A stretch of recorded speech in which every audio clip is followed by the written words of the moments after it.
Assistant commissioner Shah बुलड़ी करीम डिग inspector सां गॾु शहर जे मुख़्तलिफ़ मेडिकल स्टोरनि जा ऐं इस्पतालनि जा दौरा करे बग़ैर लाइसेंस स्टोर हलाईंदड़ मालिकनि जे ख़िलाफ़ कार्रवाई करे खेनि गिरफ़्तार कयो आहे। मुख़्तलिफ़ तइलीमी इदारनि जो पिणु दौरो कयो आहे। वधीक तफ़सील टंडो मोहम्मद ख़ान मां लाइव न्यूज़ जे रिपोर्टर ख़ान अब्बासी जे हिन रिपोर्ट में। अवाम जे बेहद शिकायतुनि ते असिस्टेंट कमिश्नर बुलड़ी शाह करीम अब्दुल गफ़ार शेख ऐं ड्रग इंस्पेक्टर मुमताज़ ज़हीर जो बुलड़ी शाह करीम जे मुख़्तलिफ़ मेडिकल स्टोरनि समेत मुख़्तलिफ़ क्लिनिकुनि ते छापनि दौरान मेडिकल स्टोर मालिक ऐं अताई डॉक्टरनि में थरथलो।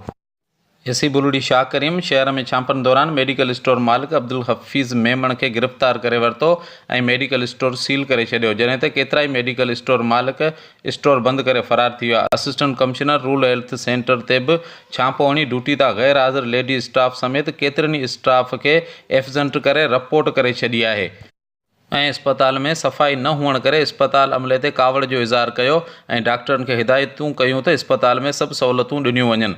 एसी बुलड़ी शाह करीम जानवरनि जे इस्पताल जो पिणु दौरो कयो ऐं डॉक्टरनि खे हिदायतूं कयूं त गोश्त जी मार्केट जा दौरा करे उन ॻाल्हि खे यकीनी बनाइनि त विकिरो थींदड़ गोश्त वारो जानवर फिटनेस शुदा हुजे।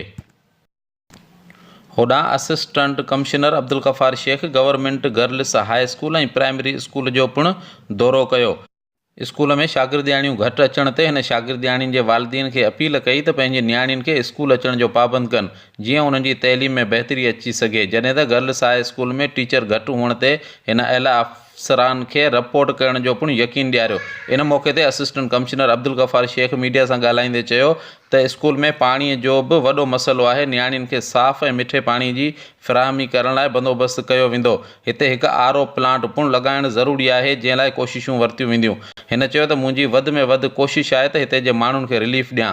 तइलीम ऐं सिहत जा हिते वॾा मसइला मौजूदु आहिनि। हिन चयो त असां बग़ैर लाइसेंस स्टोर हलाईंदड़ नकली दवाउनि विकिरो कंदड़ ऐं अताई डॉक्टरनि ख़िलाफ़ कार्रवायूं कयूं पिया। अवाम जी दुश्मन खे हरगिज़ बख़्श न कयो वेंदो।